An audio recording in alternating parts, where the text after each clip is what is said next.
All right, so there's a lot of talk about Florida. We're playing Florida. We've been playing Tampa. Just everything's been about Florida lately. So I want to start with something that is non-hockey but Florida sports related.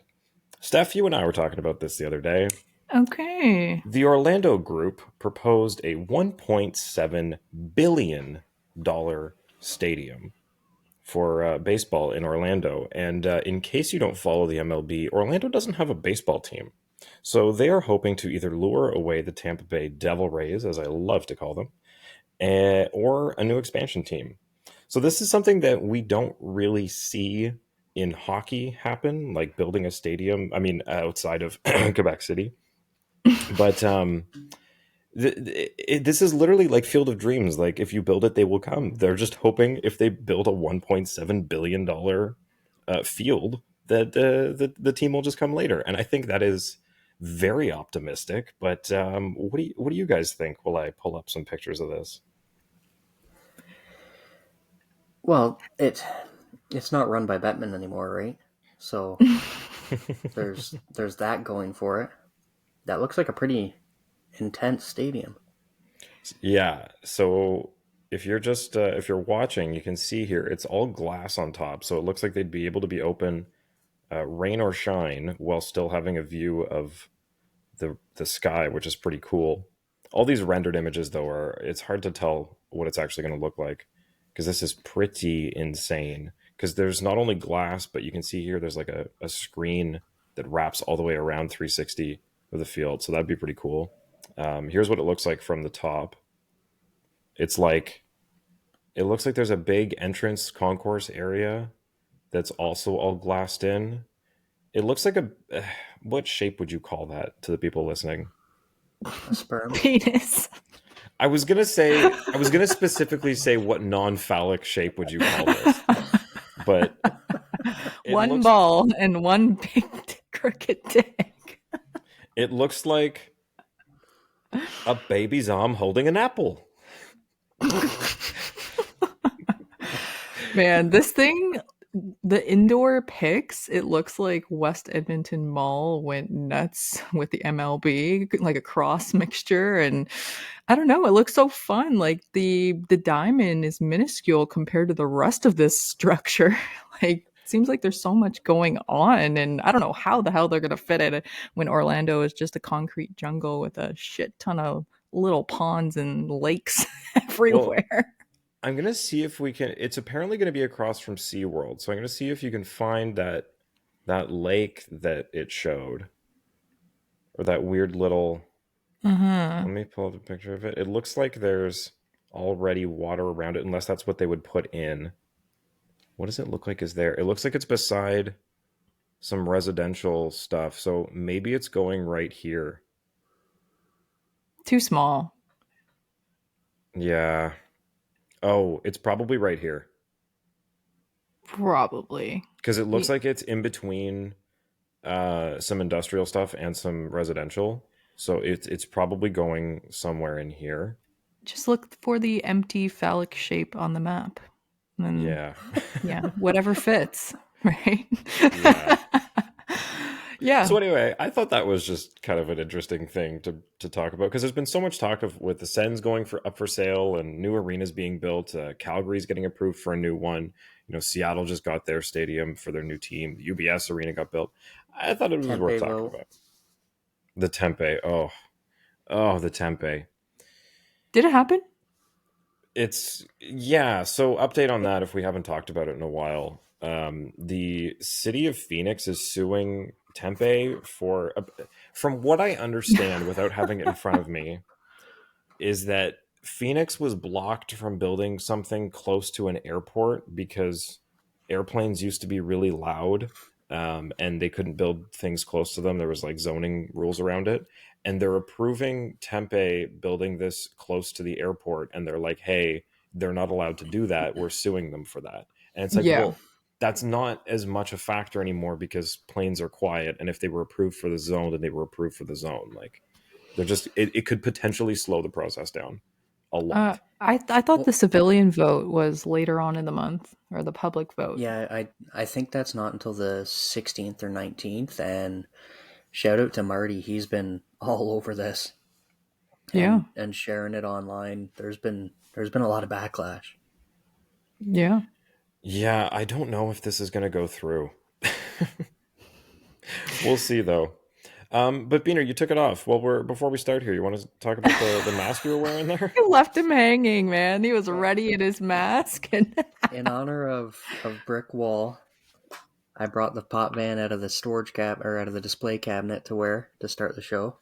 nice. But my God, is it hot in this house with this mask on? Looks good on you. And it's signed, you said, right? It is, yes. Nice. Wow. The brick wall in comparison to the big cat, right? Tonight, the first rookie since Potvin starting a playoff game. Damn. Damn! And guess what? We're still alive, baby! We're still alive! Hi, this is Mike Ross, public address announcer for your Toronto Maple Leafs, and this is the Leafs Late Night Podcast, your post-game destination. And now, your starting lineup. Roscoe, the Fanalyst, Southey, Biehn, and Darty Brodeur on the Leafs Late Night Podcast. All right, 1 down, 3 to go. 1 down, 3 to go. There was so many mixed emotions over the last couple days on Twitter. Some people are already talking about who to trade, counting people out, but I gotta commend a very loud majority that did not give up, did not want to talk about any of this yet. What is this? Young Guns? Joseph Wall? Attaboy. Ooh, Autographed. shiny. Autographed? Yes, sir. Bro, is that... You should get that PSA graded. I hate graded cards. I hate the slabs. Why? Because my dad does all that. I do the ungraded. Hey, but you realize how much that could be worth if it's graded, like, versus I'm never ungraded. selling it. If it ever gets sold, it's Patrick selling it because he's not as into hockey as I am. That card Fair. will be in my possession till I die. So No. Aw. Well, Joseph Wall is sticking around until at least the 24-25 season. So this guy wants to be in Toronto. He told the media, when he was debating his contract, he didn't even think about it. He loves the city. He loves the people. He wants to be a Leaf. So this is the kind of guy we want on our team. Anyway, for here's less than WonderWoll. league minimum. Yeah. And yeah, 1960 we had Johnny the China Wallbauer, and then this year we have number 60, Joseph Brick Wall. Yeah. Love it. Love What a it. performance. But as I was saying, though, the very loud majority, I can't talk now, loud majority on Twitter that was waiting until the result of this game to talk about next season, to talk about the off season, what we're doing with anybody. People were very adamant on holding their ground, and I got to commend everyone for that. It's not easy.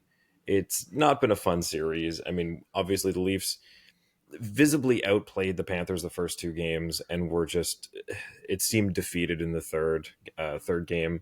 But tonight, man, they really didn't give up, and I'm just glad that for everybody watching, we didn't lose this fucking game. I don't know how. I knew this episode could go one of 2 ways, and they would be drastically different. And I was trying not to think about it. Like, I was trying not to prepare for whatever we were going to talk about if they lose. It was just try to stay positive. We got a couple more games. Oh, I got to tell you, I wasn't ready to talk about a 4-game sweep. Put the brooms away. I was not prepared after we finally get out of the first round to talk about a 4-game sweep. I don't know. I probably would have put the episode off till tomorrow, like, to be quite honest. Honestly, I did not wear any makeup before recording because I knew I'd be a crying fucking mess if we have lost. So I quickly threw on some mascara just for the video. And I'm like, okay, we're here. We're calm. We won. And the Leafs played very fucking well, guys. Like, compared to the entire playoffs for the Leafs, I thought tonight was one of the best efforts the eye test can, I don't know, what I've seen anyways. And finally getting power play opportunities, and keeping That together that on the was shot clock. that was the Leaf team that we've seen all season. Like, that was Yeah. the team defense. You had multiple, it wasn't just your centerman, you had multiple forwards coming back to supporting your defense in their own end, making sure that when it was in your own end, you were doing what you needed to do and covering your ass first before worrying about going forward. Which is what they've been doing. They've been playing quote unquote playoff style hockey all season. And then they got away from it against Tampa. And they had a lot of bad bounces, or they had a lot of lucky bounces, sorry. And then in this series, like, Bobrovsky combined in the 4 games has a 6.92 goals saved above expected.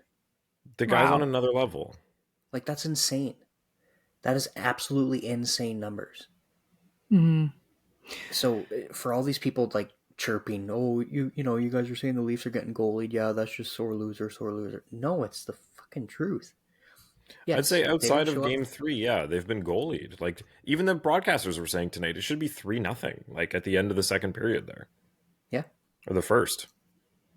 Yeah, this series has been way tighter than it feels. I mean, it was all doom and gloom after game 3, but if you break it down, it's not like these scores have been 10-0, guys. And that's why I was kind of, like pushing the positivity train after game 3 because hey, there's lots of things to take from this and it's not over yet.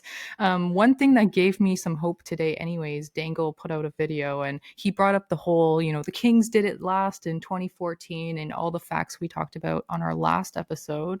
But he brought up a new stat stating last time the Leafs lost a playoff game where they were the only team that could be eliminated was back in 2017 against the Washington Caps, game 6. And since then, in these types of scenarios, Leafs are 3-0 and now 4-0. Yeah, they only lose when they can also close out the series. Yeah, unfortunately, yeah. But man, just lots of good things from tonight. Joseph Wall being the ultimate star, but of course, our core coming through finally and putting shots on net. Even Marner ending the first period with 4 hits. Like, everyone was mad. Everyone just needed the win, and it showed. Like, they were putting bodies on the line, and now we have Biehn with another mask on his face, looking like fucking Freddy Krueger or something. What is this one now? Johnny China Love it. Wallbauer. Nice. Love it. He only wore a mask Signed. for like 7 games, but Is Love that it. a game-worn mask? no, oh God, no. Okay. Love it. Wow. But yeah, to go back to what you were mentioning about the core and everybody giving the proper effort tonight, it was, I don't know what happened last game, but it was plastered everywhere. The 0 shots from everybody, and Nylander was the only one that looked like he was really giving a shit, even though it still didn't end up on the scoreboard. Like, it was a completely different team tonight, and I'm glad that they are not down and out. Somebody, I'm sorry that I don't remember who it was. Someone on Twitter said they passed by a couple of the guys out today in Fort Lauderdale, and they just looked in the zone, and Matthews was standing off on his own, just like getting so fucking ready, and you could just Nice. tell from the vibe of them, like, these guys aren't losing tonight. Like, I'm just glad that they've come together to win as a team, because some of the games that they've won, this is only the second game in these playoffs that they've won in regulation, right? So Yep.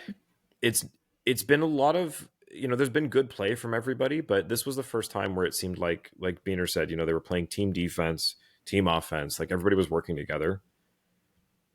Yeah. Joseph Wall took a dip in the ocean, did his meditation on the beach. So Amazing. take advantage of the weather, guys. Like, just get some rest. I mean, you had 3 off days down in Florida. We take it back home where, it's going to be a tough one, but hey, one game at a time, one shift, one period at a time. And that's what we saw tonight. Love to see all the shots, all the hits.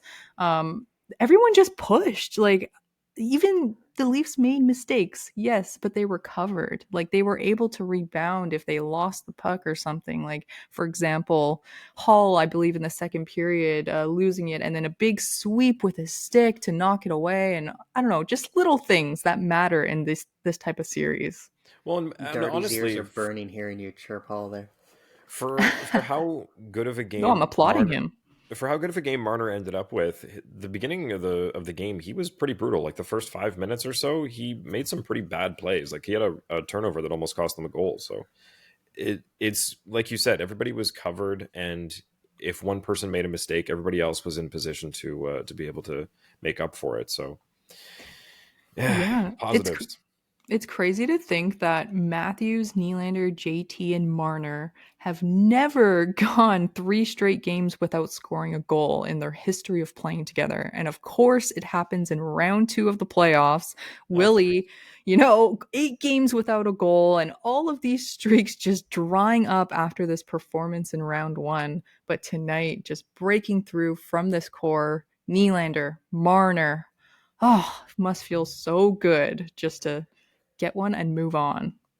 Well, that's always the fear, right? When you have something like this of haven't made it past the first round in so long, or haven't made it to the playoffs in so long, you work so hard to get past that first hurdle that typically there's one thing that happens or the other. Either you've expended everything you have and you're done, or you're world beaters now and nothing's going to stop you.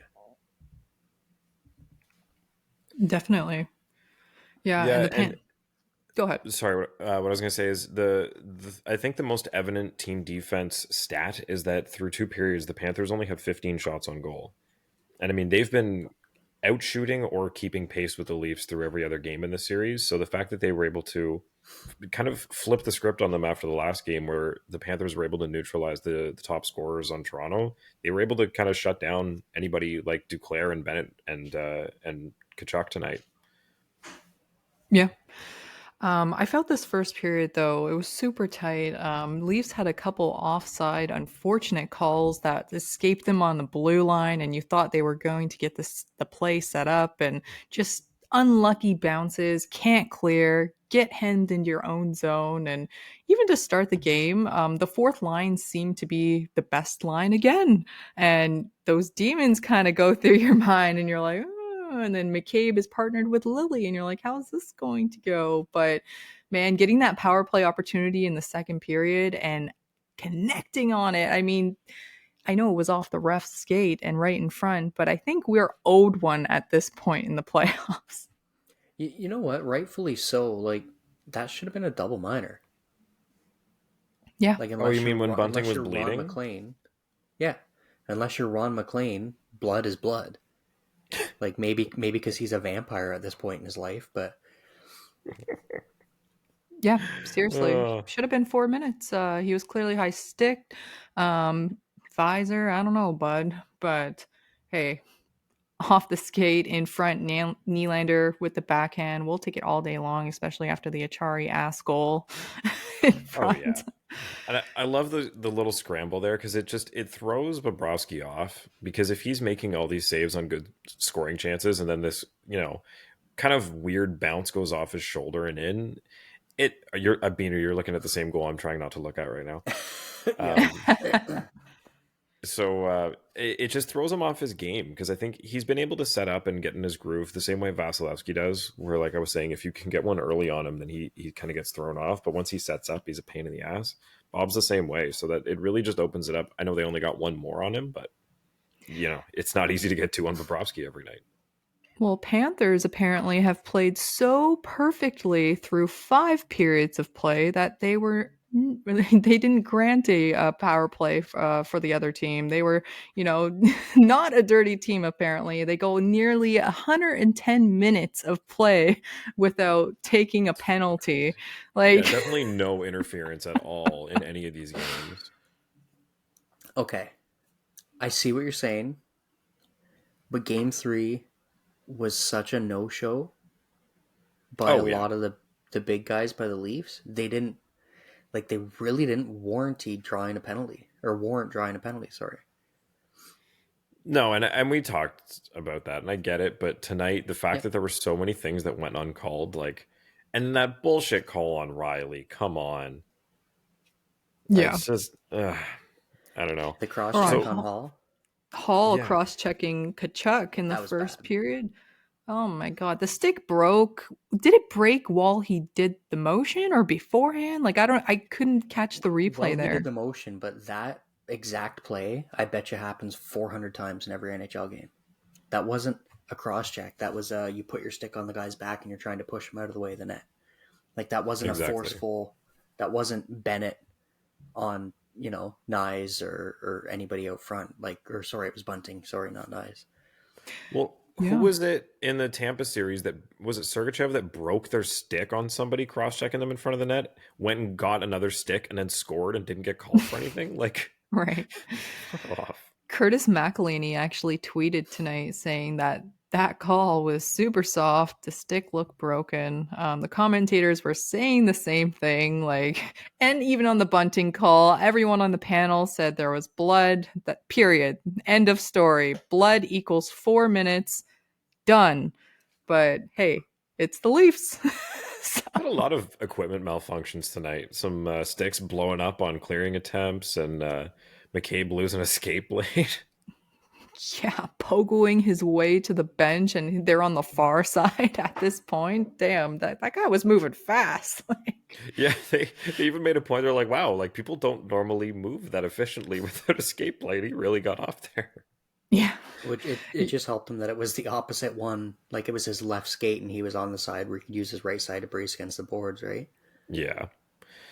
yeah. Oh man, I don't think I ever saw people lose skate blades until like a year or two ago, and now it happens all the time.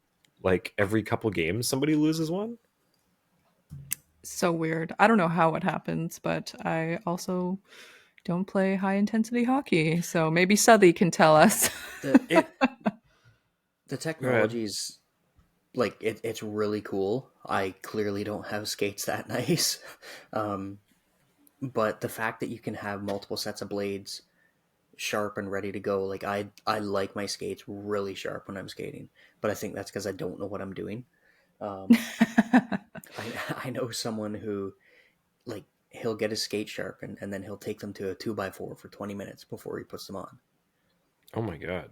I've heard of and then he that. won't Yeah. get them sharpened again for like a year or 2 years as long as there's no nicks in them.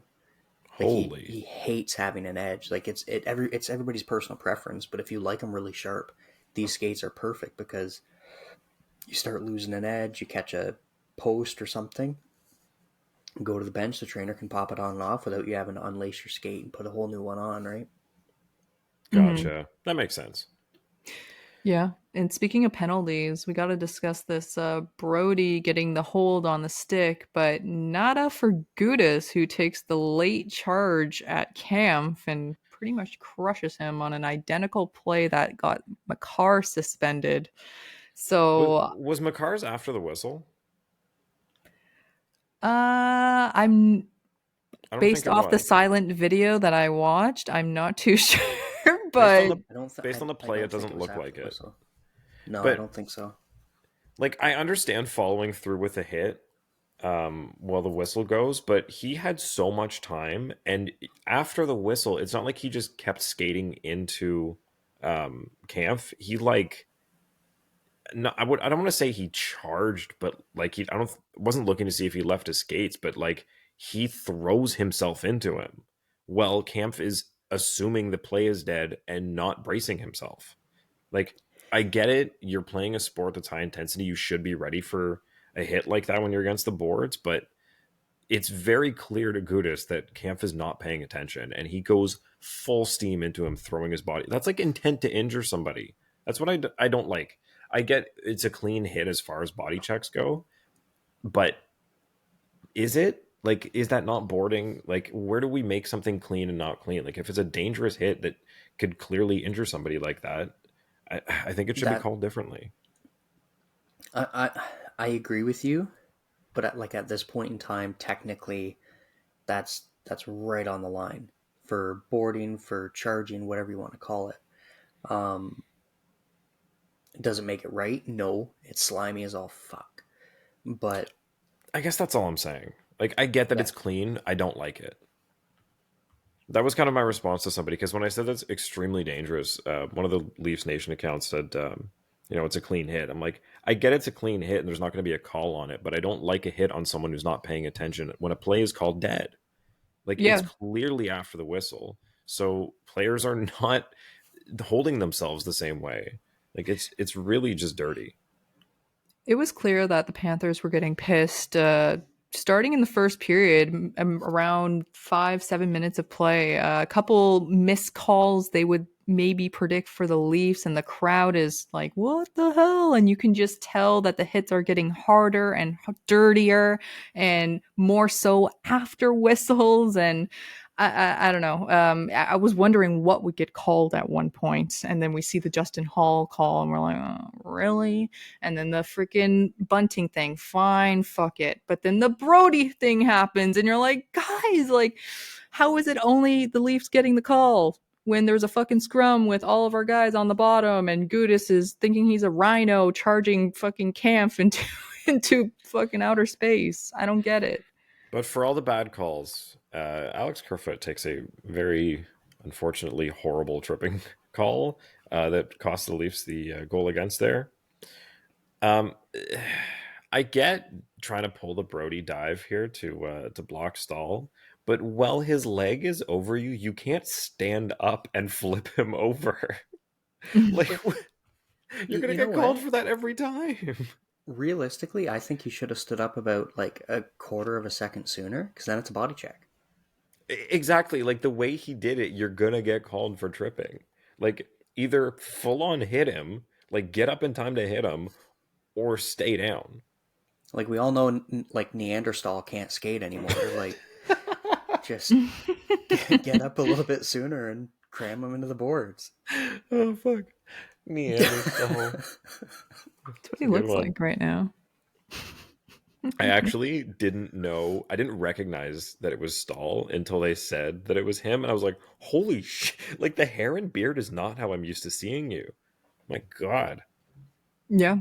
And for this goal to go in, man, it trickled through Joseph Wall's legs right before the line, and Sam Reinhart, of course, diving in to flick it home. And damn, I was really hoping for a shutout for Joseph Wall, brick wall here. But hey, 960 to end the night. No complaints whatsoever, especially with the Leafs up two, but you still had that anxiety pumping through. Like, I don't know, Is me anyway. I had to frame is by it? frame this goal because I wanted to see how it actually went in, because there was a scramble and everybody went on it. In the replay, it looks like Wall reaches for it as Justin Hall goes to try to swipe it out and misses, and he just hits Wall's glove away from the puck. That was my immediate reaction. I'm like, oh my God, did Hall just stop him from saving that? But then when I froze the frame and zoomed in, it's like there's a trio. It's Reinhardt's stick on the puck, and then Hall's stick right behind it, and then Wall's glove. So even if Hall hadn't put a stick there, Reinhardt beat them to the puck. So you are free on this one, and Darty can breathe. Oh my God, the Oilers just scored again. What's Poor the Aiden score? Hill. Is it 3 3 or nothing. 4-0 now? Oh, it Ooh. was 3-0 for me, but you're watching it on actual cable, so it's probably like 10-0. Oh God, and they're just slaughtering Aiden Hill. It's not even fair. Like Ekholm. as much as I do love Wall, and like I talked about him before the season with Marty on his podcast. Like if the kid can stay healthy, he's got a bright future ahead of him. But maybe it's actually better that he didn't get a shutout. Can you imagine the Oh, media hyping him up? Like that would be the only time Toronto media would ever hype up a Leaf player. brick wall keeps the Leafs alive. Yeah, shuts Yeah. out the Panthers. What are they going to do? And then the story's on him. And if he lets one goal in, it's he's garbage. Send him back. Like He the gets a media shutout. and Sammy gets healthy, and it's like, nah, fuck that. We're playing Wall every game, baby. I don't know who's worse, the media or half of Leafs Nation after Game 3. Like, you guys didn't really help yourselves at one point. It was kind of embarrassing counting out the Leafs immediately when Game 4 didn't even happen yet. So I'm glad we got the win tonight, and this type of effort just shows, man, like they were saying, this isn't a different team after all. Yes, it is. This team is still different, man. Like I do not want to think about the offseason and breaking up this roster because I truly believe this roster can go all the way. Leafs forever, not Leafs when they win. Yeah, baby. Speaking of, Kampf and Lafferty had another good game tonight, but the difference was everybody supported them. That's kind of the difference between last game and this one. Lafferty and Kampf played well, but this time everyone else did. Ugh. And this time, JT had 5 shots on net. Willie had 4. Matthews 4. Marner 3. Willie finally sinking one after taking 34 and not going in. Holy shit! Which is a .03 shooting percentage, by the way. Now, guys, I thought everybody and their brother on Twitter said JT's too slow for this game anymore. He's not captain material. He's out there blocking shots. Just accidentally on purpose falling into the goaltender. He's getting. I was gonna say, he's crashing the net. Like taking one for the team. Hell yeah. Yeah. Guess who has the highest amount of shot blocks among forwards? Matthews. Yes, tied with. Forwards. Yes. Achari? Yes. Good.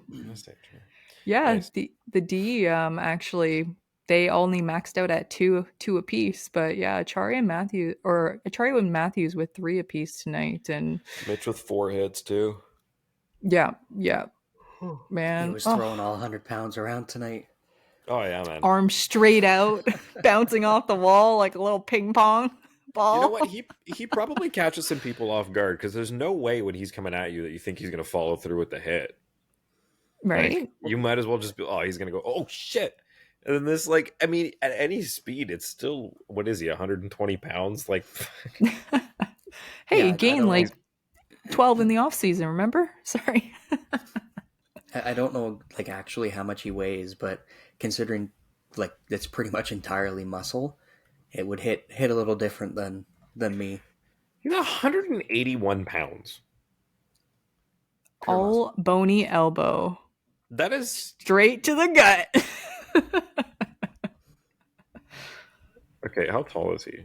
6'1". He grew too in the off season. He used to be 6 foot or 5'11". Oh my God, stop doing everything in meters and kilograms. I don't know. I'm in Canada. That's not how I measure people. That's how I measure other things.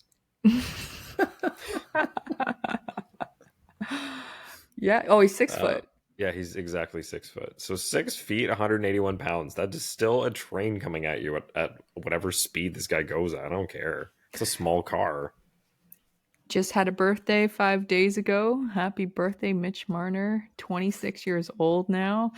Man, I don't know. I think these guys, even though the last 3 games have been to the eye, but it's been a lot closer. They can do it. I believe, guys. Like, I don't know. I'm staying positive here. Lots of good things to take away tonight. I was all over Twitter even after the last game. Like, we're coming back. We're making this a series. Yeah. Yep. Do we think they're just going to ride Bobrovsky every game? Do we think we see Alex Lyon? I don't think unless Bob lays an egg, I don't think we see Lyon. Agreed. Do you guys want to go to questions? Like you were playing with a loaded deck, trying to gamble and use Lyon for the whole series or for the whole playoffs. The fact that he got you as far as he did and started the playoffs, like it worked clearly, but it wasn't going to be endgame. Before we go to questions, there's one more thing I want to commend the Leafs on tonight, and that's backing each other up. After we saw Bennett chokeslam Matthew Nyes, the biggest complaint And I have to agree with this, is that nobody answered the call. No one went after Bennett and said, you can't do that. Like, it just kind of, that was it. The play went dead and went to the next play. But tonight, whenever anything happened, the entire team jumped into the scrum. There was the fight at the end of the game there where everybody was defending each other. There was the one after Gudis slammed on Kampf. There was a whole scrum that broke out. Like, everybody was involved and backing each other up, and that was really a good note to kind of tip off playing as a team. Agreed. It definitely McCabe was. going. Oh yeah. McCabe going to Riley's rescue at the end there, and I don't know what the rest were doing, man. Like, Marner was getting mauled by Kachuk and talking face to face with the ref, like, "See, do you not see this? Like, I'm about to be choked by his stick," and everyone just kind of waiting and watching. Well, the officials anyway, but it's nice to see the compete and the fight. And when I see pics of Jake McCabe even walking into the arena, this guy looks like so prepared, like he's Muzzin 2.0 but even meaner. And the guy's fucking jacked. Like, he's ripped, guys. Like, in his most recent pics, he looks like Ingval underneath. Speaking of Muzzin, I love that he's still like traveling and hanging out with the team through all of this. Like, back Oh to hell that yeah. report that somebody saw them all out for breakfast. Apparently it was Muzzin with a couple of the guys, so I'm glad he's still there. Well, he was a part of the team that came back 3-0 2014, so True. if he can provide anything right now, it's that off ice, mentality to get prepared and get these guys in it. And, any way possible that he can be handy off the ice, you might as well. I'm just picturing Keefe walking into some hotel room and the whole team is in there like doing some seance that Muzzin's leading. He's like, what is going? No, you leave. This is how we do it. This is how it works. Don't question the process. Who's done this before? Me. Yes, man. Okay, we got a ton of them. Go. Quickly before that, can we touch on how much BS it was that Ron McLean was so sure the Leafs were going to lose, and so sure that as soon as they lost, everyone was getting fired, that he brought a fucking bag of props to give to Elliot Friedman? Wait, I missed that. It was some reference, like a steak knife for one thing, and the other one he never ended up opening, and then the third thing was supposed to be you get fired. And then McLean made a comment about how, well, that's what happens after tonight. It's like, dude, go back to your rocking chair. Yeah, and he also made a comment that tomorrow would be the first opportunity a team has to close out a series this round. It's like, what about tonight, Ron? Oh my God. I don't know, man. My head shakes, especially when Kelly speaks as well. And I'm just like, oh my God, stop talking. He's something else, yeah. Anyway, thank we've got a shit ton of questions. Well, he doesn't support drawing penalties. He's just bitter that he couldn't last with the Leafs. Yeah. All right, what do we got, Steph? We have a lot of questions. So Chris Rickett asks, why is Keefe so... Richey? I don't forget. I'm sorry, Chris. Message me how to pronounce your last name. Kind of like how Biehn had to when we first met him, and we were like, Biehn? I don't know. The best is still, I had a teacher that said benign. It's like you added a whole extra letter. Added a couple. Yes. Why is Keefe so against mixing up the lines, splitting up Marner and Matthews? He seems scared to do it. He's not against it. Sorry, Johnny. He's not against it. And then if you're down in a game, what do? You put your best players out there. If Jay Woodcroft's down in a game, what does he do? He puts McDavid and Draisaitl out there. Like, I can't get over the fact that people are trying to piss on him for that. Like, the entire Tampa series, the whole team played kind of poorly, but the big boys stepped up, and we got some lucky bounces, and we got through it. This series, we've been playing really well, and just haven't had the bounces, and we've been getting goalied. Like, Yes, okay. Everybody's looking at game 3 like it's the entire playoffs. It was a shitty game. It was a shitty feeling to watch what happened. But that doesn't mean that's the entire story. Like, give it a rest. Sorry. No, and I mean, basically, just to build off that, like Matthews and Marner are the best together when they are both at their best. And against Florida, you have more of an opportunity than you had against Tampa to kind of massage the matchups and hope that you can get Matthews and Marner out there against maybe a line that they can get an opportunity, maybe against like Stahl and them on the fourth. So I think it he's not against changing the lines. I mean, he switched the defensive lines up tonight when they weren't working, right? So I think it just makes sense not to split up Matthews and Marner at this point, because if they can get it to work, it is the best version of the team, right? Like by splitting them up, if they find success, it's still not the best version of this team, because you're putting other people in a tougher position where they have to adjust to it. So to have everybody in the place where they have thrived, you have to keep that together. After game 3, Twitter was filled with people suggesting Matthews and Marner for Bedard. Get rid of Marner for a bunch of picks. Get rid of Marner for Travis Konechny. Like, what the fuck, guys? So Keefe actually answered this question in media interview today or yesterday, and he said, when you get into a game like this, you look at the big samples. Our team has been the best. Our lines have been the best when it's Matthews, Marner, and Yarncroke. That's the best line we've had all season. And he's not wrong. And I mean, yeah, they didn't play up to their full capability, it seemed, during game 3, and everyone just crucified fucking Marner, right? But guys, the chances have been there. They're trying. Like you said, Biehn, it was like a stalemate, it seemed. No power play opportunities, just getting blocked left, right, and center.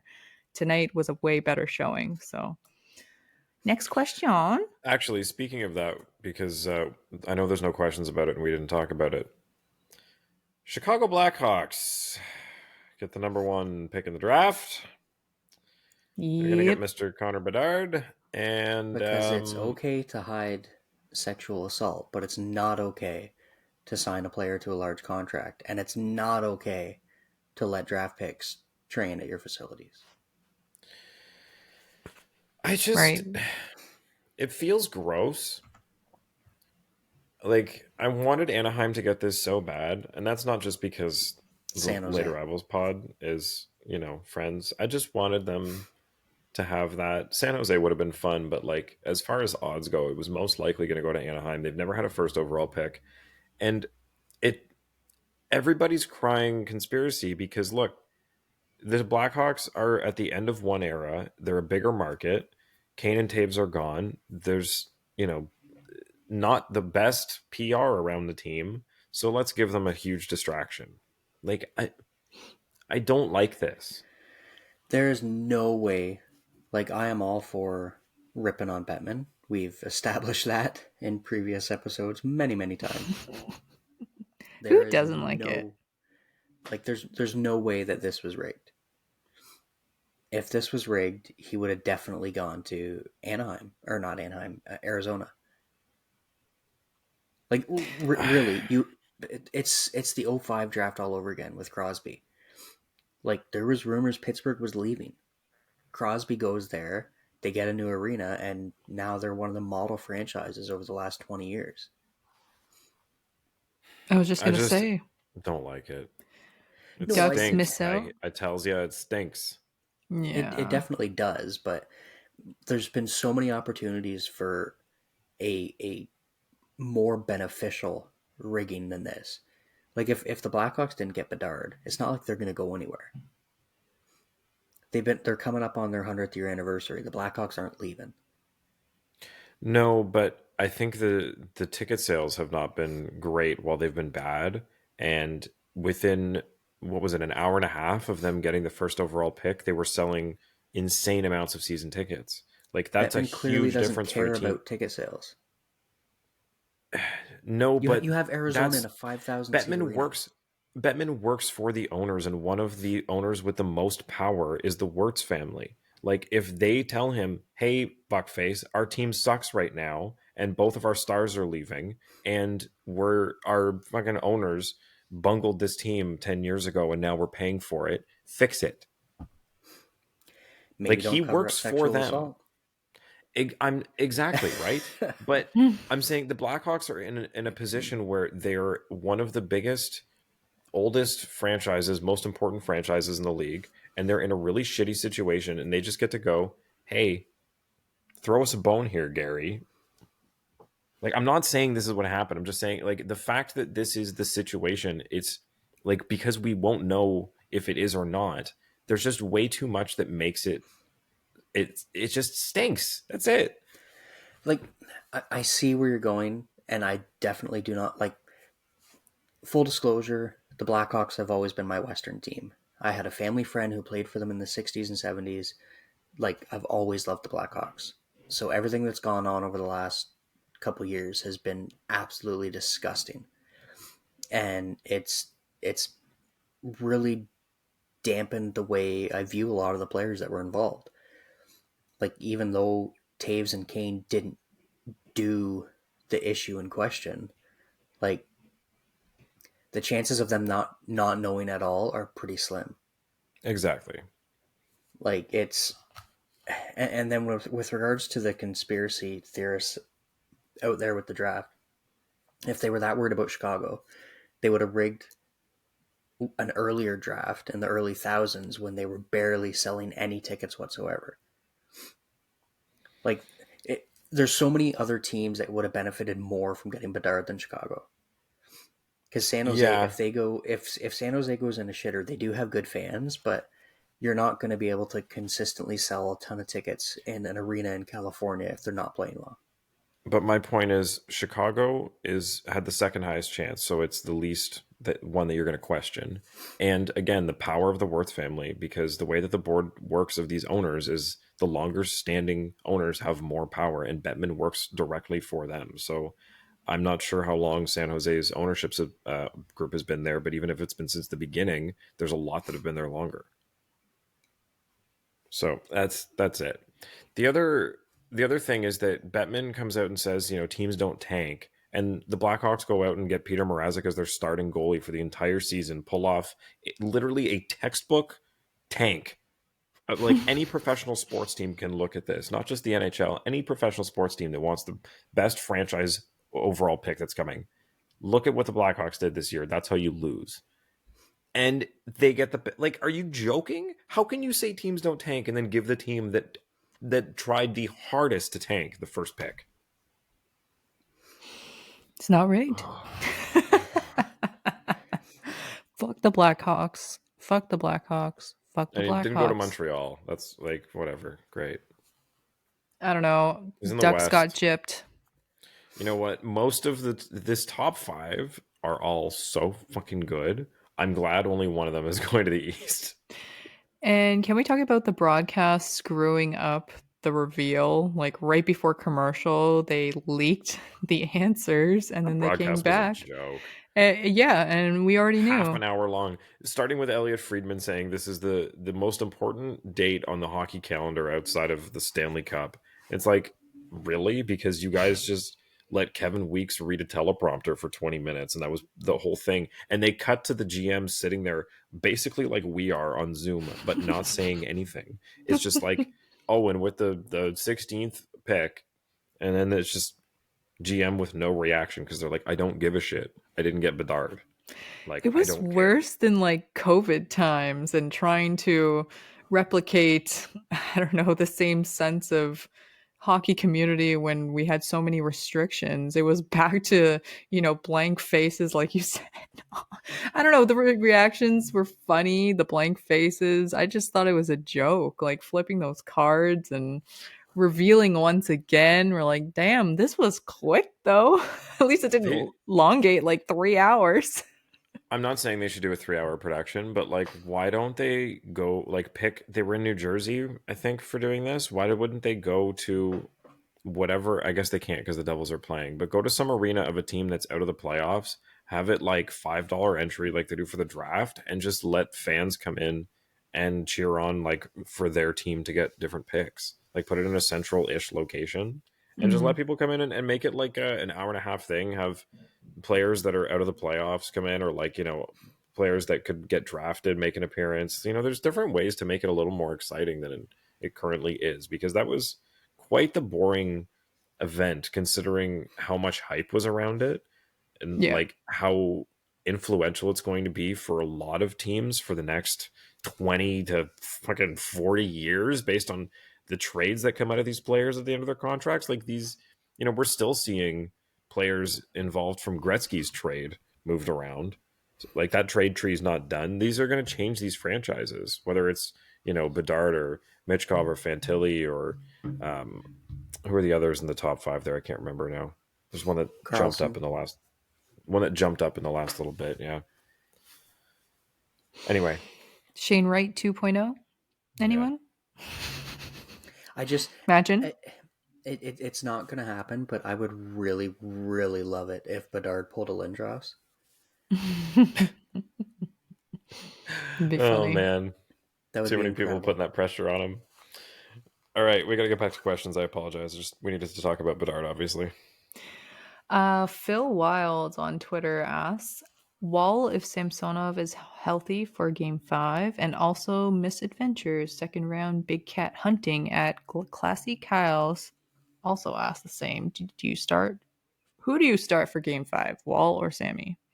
I would say Wall, because there's no way Sammy is completely healthy. Like, he wasn't healthy in Game 2, and he tweaked it worse in Game 3. There's no way after a couple days this guy's like back to 100%.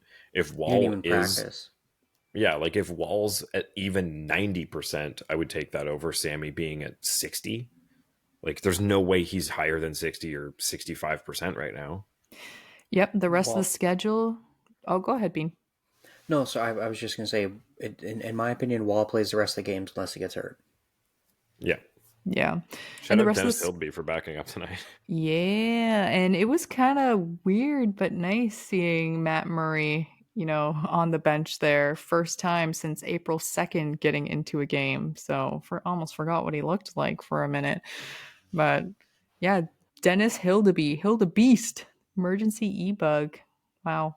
It's nice to see a name called up after he was drafted last offseason. So, but totally agree with you guys.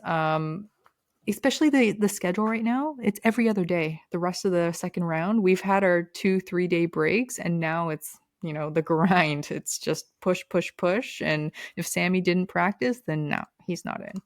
Yeah, if anybody was wondering, it's because of F1 and I think the Miami Heat. These games were so spread apart. And so a good thing the Raptors suck. That's what it gotten real complicated. Mike at Mike the Fanatic asks, the Leafs absolutely have to play WonderWoll at the halfway mark in the third period on Friday, right?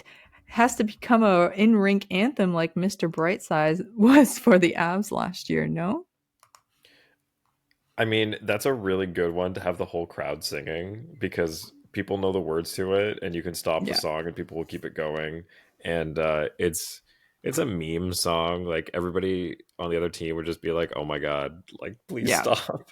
It's so distracting. Like if the Leafs get used to it happening and the other team's like, oh my God, fuck off. No. That's a great one. It has to happen. It has to happen. It's just as good as like Sweet Caroline, singing that in a crowd. Sweet Caroline is the worst. But it's such a good crowd song. But no, it's not. Just because people do it doesn't mean it's good. Comment from Benito the Basset Hound. I believe. So do I. And my reflection says, are you in? We never left. Oh, we in, baby. Also, we have Holly Toronto. How deep should Bennett and Gudis graves be? 6 feet or 10 feet? I saw this one. A lot of replies to this as well. Yeah, I love it. Oh man, let me see. I'm gonna try and get the replies up here in 1 sec. But 6 feet or 10 feet, guys.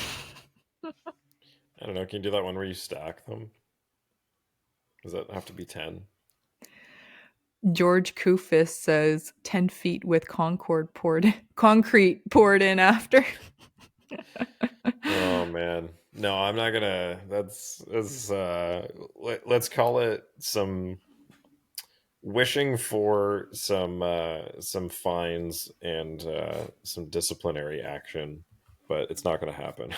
Yeah. It definitely won't. Pat Rogers says Titanic depth with concrete shoes. Man, fuck, like it just comes back to what I said before. Anytime people do anything with intent to injure, it's like it's beyond sportsmanlike and getting into the game and emotions. It's something else taking over, and unless they're going to start actually punishing people for that, and even if the hit is clean, like you have to look at the context of like, is the person taking advantage of someone not paying attention and trying to injure them? Then we have to look at it differently. If you want to take these kinds of things out of the game, you have to start drawing some lines between what's what. So Lucas Hainsworth says, "What was my trip to New Zealand the reason for the 3-game slump?" Oh, you changed something in the middle of the playoffs? You did something different? I cut my hair. I can't talk. I literally got a haircut yesterday. Those Kiwis do not like the Leafs. I don't know. David Elliott asks, "Are you going to talk to Mitch? Ask him where the hell the effort was in the first 3 games." I'm going to text him, see if he gets back to me. Text him, Johnny. Yeah, text him. Let us know what he says. Julian Aubrey asks, Simmons dresses for game 5? Think yes, give them something different to think about. As Biehn sighs. Please stop with the Simmons thing. Like, my We're not doing this. God. Is this what the Sens felt like with Chris Neal? Oh my God. Is this what the Sens fans went through when it was like every 25 games this guy comes in and it's like a fan welcome, but then eventually it's like, why are we playing Chris Neal anymore? Because he just comes in to fight people. He also says Wall is showing that he's an NHL starter next year. Sammy, great, but if he wants too much with the cap only going up by 1 million, in Wall we are okay. In Wall we are okay. Look, the team's going to be a lot different next year. I'm hesitant, but if it's Wall with at the price he's currently at with Murray as the backup, like until that runs out, like fucking why not? Yeah. And lastly, he said, last comment, where has all the effort been around all round 2? Panthers' reaction at the end. This series is turned. I really hope so. I really do hope so. Our friend Mikey D just comments, I'm way too fucked up to think of a question, but love you guys. Leafs in 7. Let's fucking go. Did you see the new ones we got in from Leaf Blue 16 here? No, I did not. Okay, so this is a two-parter. So should Bennett get suspended for hitting McCabe in the head a good 5 seconds after the game ended? I cannot believe Department of Player Safety will ignore that, but it feels like they will after what feels like that's what will happen.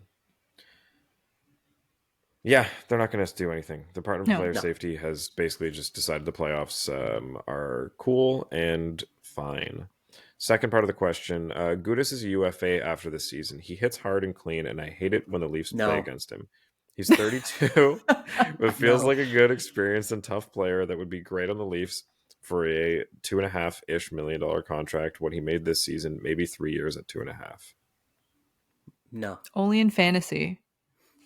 You wouldn't take Radko Gudas? Absolutely not. Mike Komisarek 2.0. It just reminds me of the video. I don't know if I'd call him Komisarek 2.0. Not exactly, but that was the first name I could think of Leafs bad defenseman that wasn't offensive. See the video? I think I sent it to you, Roscoe, the other day, where the ref goes up to him and he's like, I don't like it when you sit on people. You can't do that. They're not chairs. Furthermore, we've seen with bunting, if it's a Leaf player doing something, they're going to get a call more than if that player was on another team. And this isn't me being a salty Leaf fan. Like, it's reality. So you're saying, let me just pose the question to you. A 32-year-old Radko Gudas for 2.5, or a 32-year-old Justin Hall for 2.5? We'll forfeit the season. McCabe for 2. We already have McCabe, though. Yeah, that. But I'm saying Hall's contract is up at the end of the season. He's also a UFA. So if I'm not saying we have to pick one or the other, but in this scenario, who would you rather have on the team for the same price? Because If I'm they're picking one of basically those two, I guess I would pick Gudis, but I would rather re-sign Shen. As good as it gets. also fair. If we're throwing Shen in the mix, I would take Shen over the other ones. But I think you can probably get Shen at less than that money. Yes. I totally agree. Isn't he on like almost a league min as it is? Yeah. Advertised as how much? Like $3 million player or whatever the agent wanted at the time. So I mean, if you still have the space to add a $2.5 million defenseman, like, I mean, I don't hate the idea. I don't think though with the guys that they've added, you need it. But like, I don't know. I don't dislike the idea of adding Gudis. I think we've talked about it before towards the deadline because he was a UFA, but it was because Florida was kind of on the edge of making it or not. Okay. Anyway, thanks for that question. Is that Do it? you want to do a start one, bench one, cut one? Or did you have any hockey stuff you want to fill in before? We've got the Leafs ECHL team, the Newfoundland Growlers, up 3-0 Hey, in round 2. are they at home? They're back at home tomorrow. Ooh, maybe I'll go tomorrow. Yeah. There's the bar that my company here has kind of claimed as their home base is like there's a walkway attached that goes over the street to the Growlers Stadium across the road, the Mary Brown Center, and it's like the official home of the Growlers, and there's like a shit ton of TVs and stuff. That's pretty cool. It used to be like a general store or a bakery or something back in the day, but yeah, it's a cool little pub, and it's the Growlers place.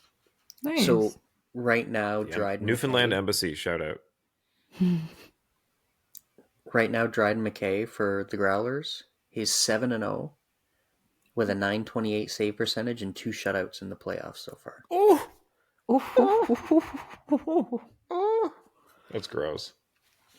And That's hot. The Marlies are starting the North Division final tomorrow as well against the Rochester Americans. Yay! Damn. Toronto team's moving on up. Also, Morgan Riley nominated for the King Clancy Memorial Trophy leadership on and off the ice. I think that's a good pick, especially with his play throughout this playoffs in general and a couple clutch goals and, longest tenured Leaf. He has to be angry. He wants to win. So, yeah, it's definitely being shown this year for sure. Okay, so we're going to finish off with start one, bench one, cut one. We've been doing movies lately, so I'm going to do movie snacks. This is movie theater snacks. So start one, bench one, cut one. We got popcorn. We got candy. We'll just make it generic, like candy in general, because it's usually M&Ms or nibs or whatever. Or nachos. Oh. Go. Oh. Popcorn, candy, nachos, easy. Really? Yep. That's fair. What candy do you pick? When I was younger, it was always Reese Cups, but now it's either gummy bears or gummy worms or whatever they have gummy-wise. Ooh, you're a gummy guy. See, I always go nibs, or what I'll do is get the peanut M&Ms and you dump it in the popcorn. You get a little mix of both. It's a nice sweet and salty. Although, shout out to one of our friends, Becca. Like, I have seen her sneak an extra large double in her purse into a movie theater. What the how? Right? Without spilling it. Like, so the Brantford movie theater that we used to go, like, in when it was still in the Brantford Mall way back when, there was a bulk barn. I was just gonna say we had a bulk barn in right ours across too. from it.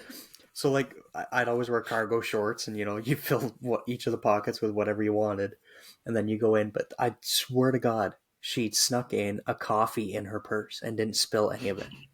That's insane. Well, Bravo. definitely Right? taken a few Mickeys in the here and back in my day, but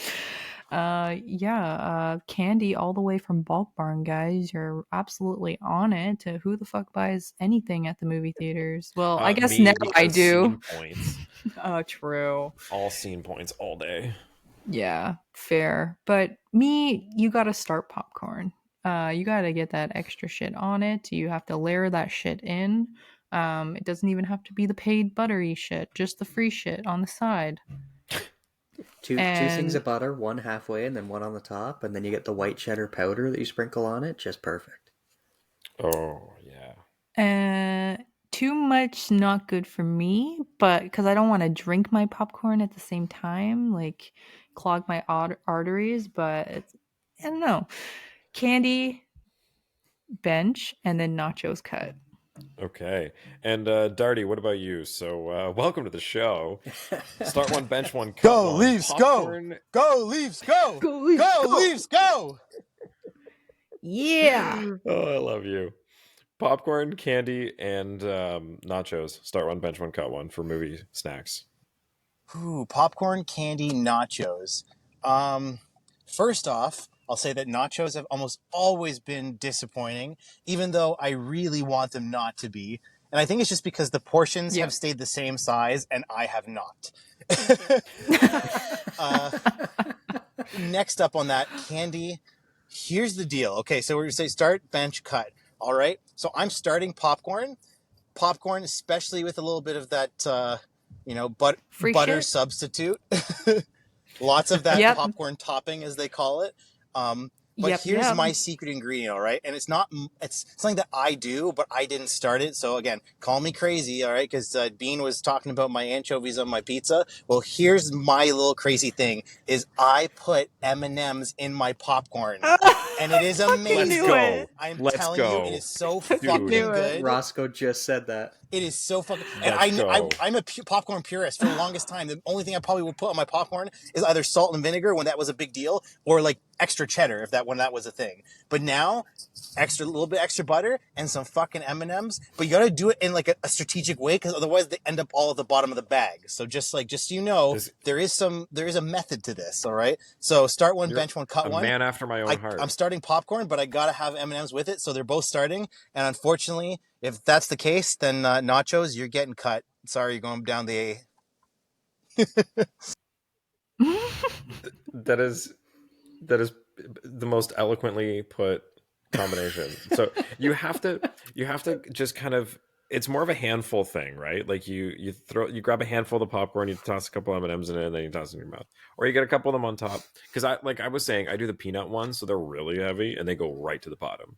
But you gotta kind of get them to sit on the top of it, and you make sure that each grab of popcorn you're getting some of those, because otherwise you're... I've actually never done the peanut one, so I'm gonna have to try that at least once. I just feel like for me, I just love the pure chocolatey taste. And I'm sorry to anybody who has a peanut allergy, because the Hershey's chocolate is made with peanuts. And I've tried the Hershey's chocolate with, that's peanut free, and it's not good. So I said to the people with peanut allergies, like, that is like the most unfortunate, like, as I'm lactose intolerant and I can still drink milk, I just shit my pants, right?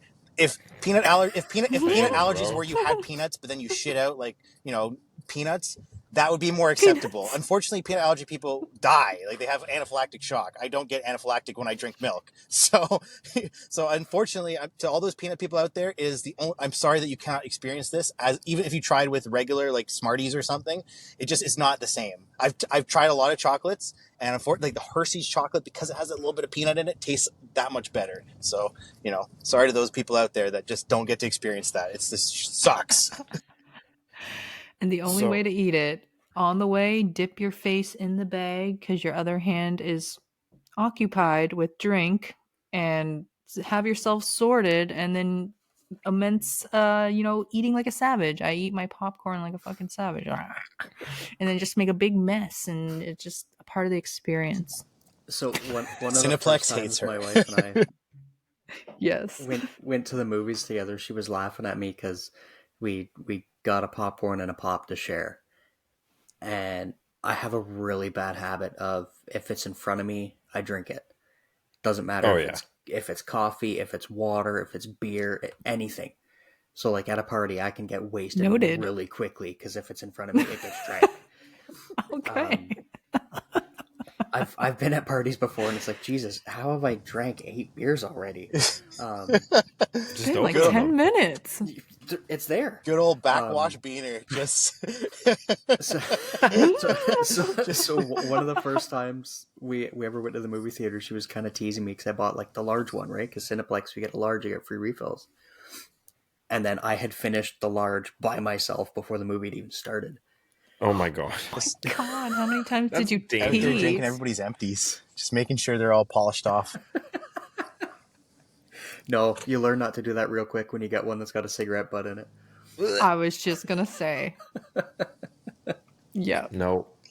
I got so lucky. I picked up a drink that was Wow. like sitting down. Like I was at a cottage, and like it wasn't like something I didn't know where it was from. Like it was probably my sister's or something. I was a young lad, and I picked it up. It was probably like a cola or something.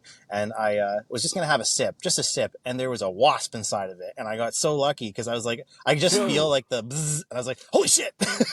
Like I didn't swallow it. I could just tell he was in the can. So I was like, oh, that was fucking scary. Oh lordy.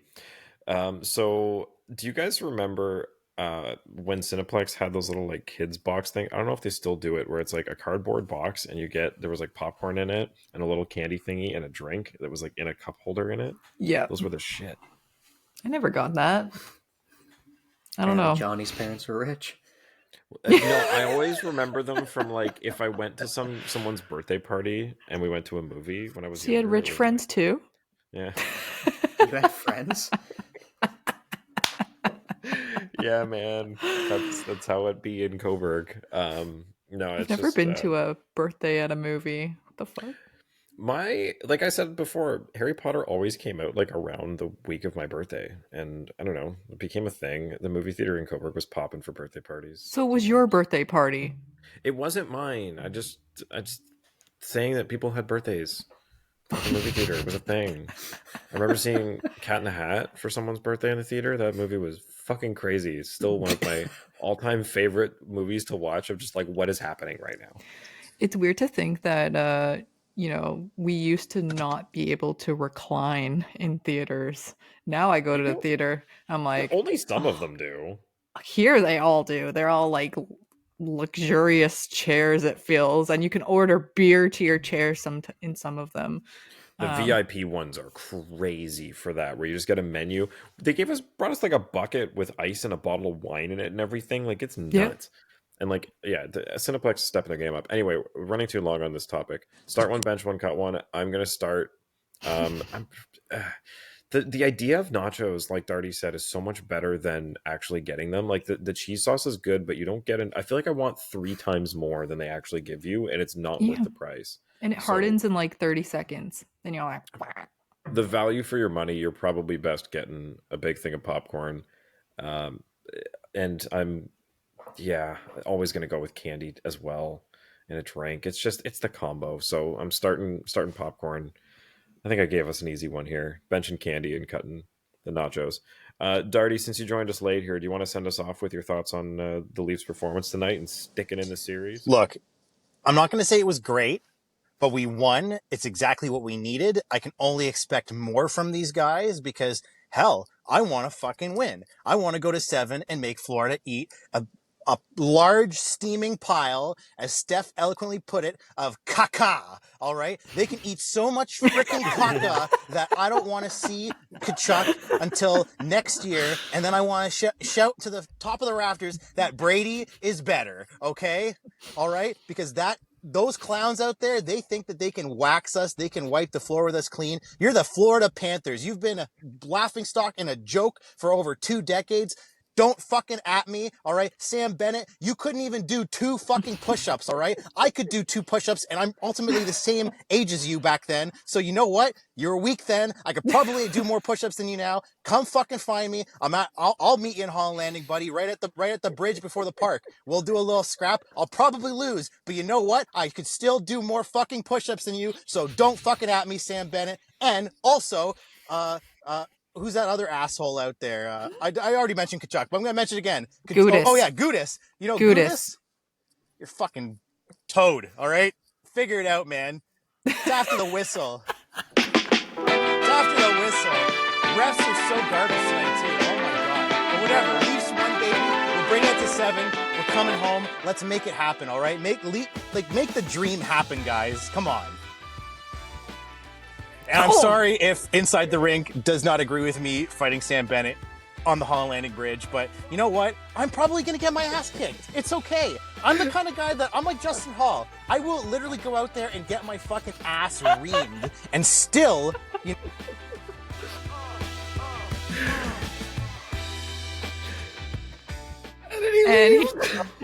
And he dipped. He literally just dips out on that. You gotta be fucking kidding me. That's so funny. Oh Damn. my God. Yeah, Okay. accurate. Okay, we're out of here. That's it. Game 5 In, Friday. Game 5 Friday. In the interest of adding Southey to the mix, we're gonna we'll go on Saturday. We'll try to do it early Saturday. Fuck. If they lose, we might have to do it right away. I don't know, man. Don't talk like Okay. that. Gabe, No. no, I'm just saying. I'm not. No. Nylander even said this is his first time being down 0-3 in a series, and it was going to be fun. So they're going to have more fun on Friday. You're right. And like I said, even if they had lost tonight, I would have needed a day to recoup anyway before we could record. So regardless, we'll do Saturday, and then we'll do back-to-back D. Okay, cool. Okay. Oh, you know what? What do they have? Fuck it. I don't know. We'll be back. What? I hate promising what episodes are going to be because every time I say when the episode's going to be, it's never that day. It It's is like Mother's without Day fail. this weekend. Oh, thank you for reminding me. But without fail, every time I'm like, oh, we're going to do an episode this day. It's always like, fuck, actually, it's tomorrow. Soon. Soon. My soon's impression. Follow us on Twitter and Instagram at Leafs Late Night, your night of post-game podcast. Available after every game on YouTube, Spotify, Apple Podcasts, Audible, and more. And after all, he's our WonderWoll. God, you're